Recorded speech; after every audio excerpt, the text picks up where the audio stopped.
iba-iba tayo ng pinagagalingan. Kaya talaga magkakaroon tayo ng conflict. Iba-iba din tayo ng personality. Sa iba, positive yung ganitong bagay. Sa iba naman, negative. One of the ingredients ng isang organization.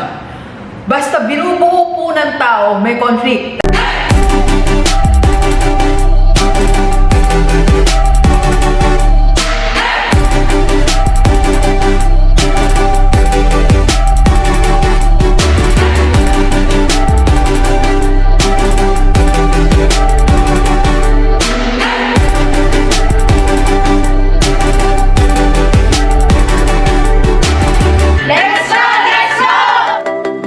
Alright, so magandang umaga sa lahat ng mga G-Viewers natin dito sa ating channel. I am G Rockstar. Happy Saturday po sa inyo lahat ha. So ngayon, nasa webinar tayo ni Sir Jun Cantal. Hi Sir Jun, and shoutout sa aking mga leaders na nandito. Madami na kami. And yeah, ang ganda ng topic ni Sir about emotion, conflict, and parang related siya sa na-discuss natin dito sa mga readings natin. So, pag-usapan natin ngayon, saan nga ba nanggagaling ang conflict sa team? So, kung ikaw ay leader ngayon, o kaya ay member ka, nararamdaman mo merong conflict sa team nyo. Team A, Team B, Team C, Team D, and so forth. So, nararamdaman mo na may konting tension, may mga conflict. Okay? So, ano nga ba pinagmumulan yan? At paano natin masosolve ang conflict? Okay? So, ito ang ating i-discuss ngayong umaga. Unahin na natin yung part na saan nga ba nanggagaling ang conflict, okay? Ganito po, mag-share lang ako Mula nung ako po ay nagtrabaho sa public school, nag-NGO, nag-private, and even sa church, nag-work ako sa church. So, nakita ko talaga na sa kabila ng kaligayahan, sa kabila ng performance, mataas na performance ng isang company, school, or any organization, talagang merong nangyayaring conflict. Okay? So in other words, ang conflict po is part. Okay? Kumbaga para siyang one of the ingredients ng isang organization. Basta binubuo po ng tao, may conflict. Tandaan po natin yan basta may tao sa loob, may conflict. Okay? So, kung ang team mo, may tao, may conflict yan. Di ba? So, kahit saan yan, public, private, or any organization, basta may tao, may conflict. Di ba? Even sa church, minsan nagkakaroon ng conflict. So, kaya ngayong umaga, wag mo nang tanungin ang sarili mo, bakit nga ba may conflict? Alright? So, saan nanggagaling yung conflict? Marami tayong tanong. Isipin mo na lang na, okay, ito ang isa sa mga ingredients. Naturally, it will happen. Okay? It will happen talaga. Okay? So, that's one. Conflict is part, okay, of any organization. Basta may tao, may conflict. Tandaan po natin yan. Okay? So, kaya tanggapin na natin yun. Huwag na natin siya i-question. Alright? Kung ang team mo, nananahimik sana kayo, kaya lang may conflict, ganun talaga. Okay? And second, eto, saan nanggagaling ang conflict? Bukod dun sa part talaga siya ng sistema. Pangalawa po, kasi yung mga tao na nandyan, for example, meron kang 5, 10, 15, 20. Like in our case, we have more than 200 members. Imagine niyo po yung mga members mo na yan, iba-iba ang background, iba-ibang personality, iba-iba yung pain, iba-iba yung pinanggagalingan nila. Iba-ibang personality. Kaya talaga magkakaroon ng conflict. So, tanungin mo na lang, ganito na lang, simplihan mo na lang ang tanong simplihan mo na lang ang tanong. Okay, anong kulay ang gagamitin natin sa background? Di ba yung magkakasundo, di ba? Merong orange, may green, may yellow, may blue, may purple. Iba-iba yan. Kasi iba-iba tayo ng personality. At talagang hindi tayo mag-agree. Kasi iba-iba tayo ng pinanggagalingan. Iba-iba tayo ng status emotionally. Merong mga taong kagagaling lang sa pain. Kaya very sensitive. Di ba? Minsan yung isa nag-joke lang. Parang sakit sa dibdib ng isa. Kasi yung palang joke na yun, pinanggagalingan ng pain niya. Kasalukuyang nandun siya stage na nasa healing stage siya. Yung isa, natatawa lang kasi pinanggalingan niya na yung 5 years ago. So, wala na sa kanya yun. So, you see, iba-iba tayo ng pinanggagalingan. Kaya talaga magkakaroon tayo ng conflict. Iba-iba din tayo ng personality. Sa iba, positive yung ganitong bagay. Sa iba naman, negative. Kaya sabi ko po nung ako'y nagtuturo na nasa Dean of College of Education ako, Sabi ko sa mga estudyante ko, tatagan nyo yung dibdib nyo pag nagturo lang kayo, nag-practice teaching. Kasi you will be handling different students with different personalities. So imagine mo, nagtuturo ka sa harap ng, let's say, 40 students. You are dealing with people with different personalities. 40 personalities ang dinidil mo. Sa iba, pwedeng magalit ka, kayang tanggapin. Sa iba, hindi pwede, mag-walk out, iyak, susumbong sa nanay. Yung iba, tatawanan ka lang. I experienced that for many years na nakikipag-deal ako sa iba't ibang personality. Alright? So, ganun po, iba-ibang personality ang members, lalo kung malaki na. Di ba dati ang sayo nyo kasi 10 lang kayo? Di ba? Walang conflict. Hey, di ba? Nag-meeting, nag-ano, sige. Excited kayo makita isa't isa.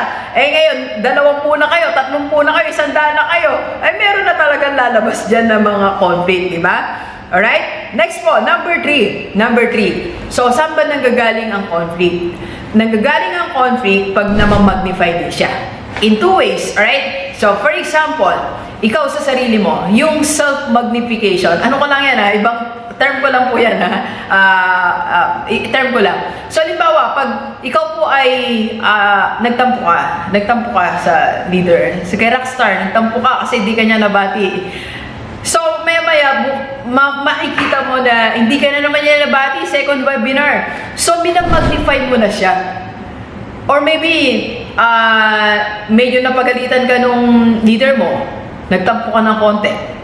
Diba? So, tapos, napagalitan ka rin nung isa o di ka napansin nung isa. Nag-magnify na kasi gabi-gabi, iniisip mo na siya. Sabi mo sa sarili mo, before going to bed, instead of reflecting, sabi nga ni Sir Jun kanina, magre-reflect tayo. You write a journal every day, diba? Pero sa na ginagawa mo yon, ang minamagnify mo, sinusulat mo, yung mga pain, yung mga naramdaman mong na-offend ka, ayun ang minagnify mo sa sarili mo. Okay? Second way na nagmamagnify ang conflict. Pag ba, nagkwento ka sa isa, ay si ganito si Rockstar ganito, si Doc, ganyan pala nakakasakit din minsan Diba? Sasabihin naman nung kasama mo, oo nga, nakakasakit yan talaga si Doc O, tapos sasabihin nyo pa isa, nag-GC kayo. 5 na kayo, 4, 5 na kayo may GC ngayon na nagtatampo kay Rockstar. So, ano mangyayari? Wala na, diba? Na-magnify na. Diba? So hanggang sa wala na, dumami na kayo. Mas marami na kayo ngayong may tampo kaysa sa walang tampo. Diba? And number 4 po, saan nanggagaling ang pain? Pagka hindi siya na-address o hindi siya na-resolve. For example, ikaw leader, alam mo nang may conflict, nararamdaman mo yan. Ako, I feel it pagka merong something is going on. Kahit na sa mga previous work ko, alam ko pag yung teacher may konting may tension sa bawat isa, ramdam mo yun as a leader. Anong tawag dyan? Ang tawag kasi doon na may tawag, nadi-discern yun. Gift of discernment. Nadi-discern mo yan as a leader. So, pag wala ka pang ginawang action, ay may ikaw na may malinaw as a leader. Dapat may action. I-resolve. Okay? Yun. Para hindi na lumalap. Kausapin na, mag-usap ng maayos. Okay? So, anong gagawin, Doc? Given na conflict pala, nangyayari siya, tapos namamagnify din siya, tapos pag hindi na-address, lumalala. So, itong gawin natin. Ito po, ganito po ang pag-solve sa conflict, I believe, it's individual. It's personal. Ang makakapag-solve niyan, bawat isang members. Okay? It's not actually the leaders. Kasi ang leader, pag sinabi niya ganito, okay, magkasundo kayo. Sabi lang yun di ba? Pero ang totoong nakakaramdam, nandun sa, kumbaga sa level na yan, members.